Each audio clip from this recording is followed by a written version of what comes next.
Thanks for tuning in to this real-life video. I'm Eric Godfrey. Last time in part 1 of the final war, we talked about the time frame of when this war would take place. We determined that it would be at least 1,007 years from now if the rapture of the church were to happen today. Here is how we crunched the numbers. After the rapture, there's 7 years of tribulation. Then what follows is the 1,000-year reign of Christ on the earth. Hence 7 plus 1,000 equals 1,007 years. In part 1, we talked about the guilty being freed. More specifically speaking, Satan being unbound from the pit where he has been for 1,000 years. He comes out now to spew his fury and rage throughout the earth. Today in part 2 of the final war, we will see the gullible followers, God's fire, and a grisly future. Let's look at our text again in Revelation chapter 20, verses 7 to 10.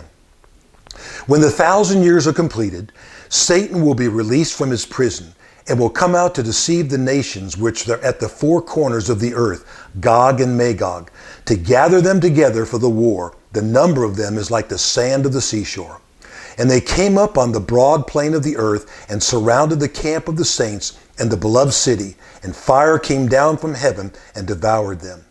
And the devil who deceived them was thrown into the lake of fire and brimstone, where the beast and the false prophet are also. And they will be tormented day and night forever and ever. So in verse 8, we find these gullible followers, or nations who will be deceived by the devil's final mission of deception on earth. Today in our world, we have 3 sources of temptation: the world, the flesh, and the devil. During the millennial, men will only be tempted by the flesh. And why is that? Because the world then will be a kingdom of righteousness. Satan will be bound.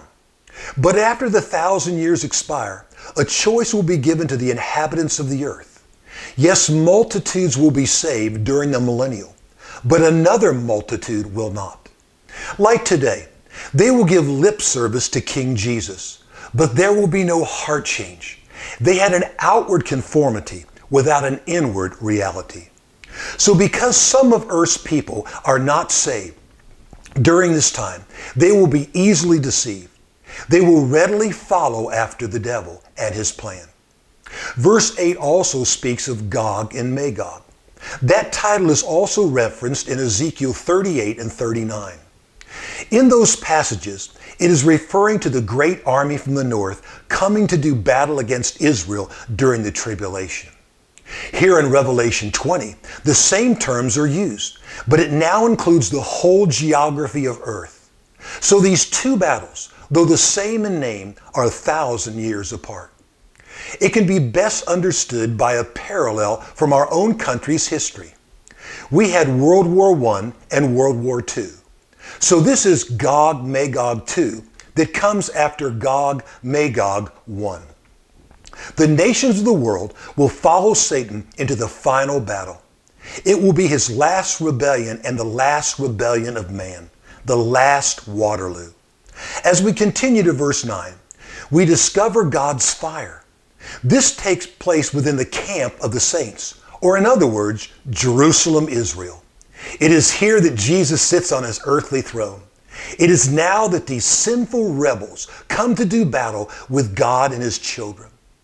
This action against God destroys the false theory that man, when placed in a perfect environment, will wholeheartedly serve God who created him.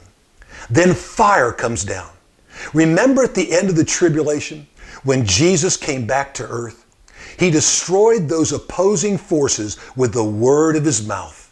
Jesus spoke, and the forces of the Antichrist were immediately defeated. Now consider, as these evil forces of the devil close in, God blasts them with fire.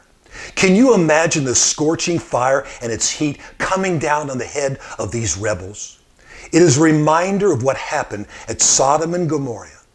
Yes, it's true. God is a God of love, but he is also a God of justice. He doesn't just wink at sin. He judged it one way or another. Men can come to the cross of Jesus and his blood for forgiveness and redemption, or suffer the consequences in hell. God is still holy, and man is still sinful, and we must be born again. Now as we move to verse 10, we find the devil's grisly future. The evil one had deceived those followers, and they, like him, will meet their Christless eternity. Satan is a master deceiver. First, he was self-deceived when he attempted to be like God and led a rebellion with 1/3 of the angels of heaven. After being cast out, he later deceived Eve in the garden. And now we find he's still the same deceiver up until the very end. His end is where the beast and the false prophet have been consigned for the last 1,000 years, the lake of fire. They haven't been consumed by the fire. They are alive in it.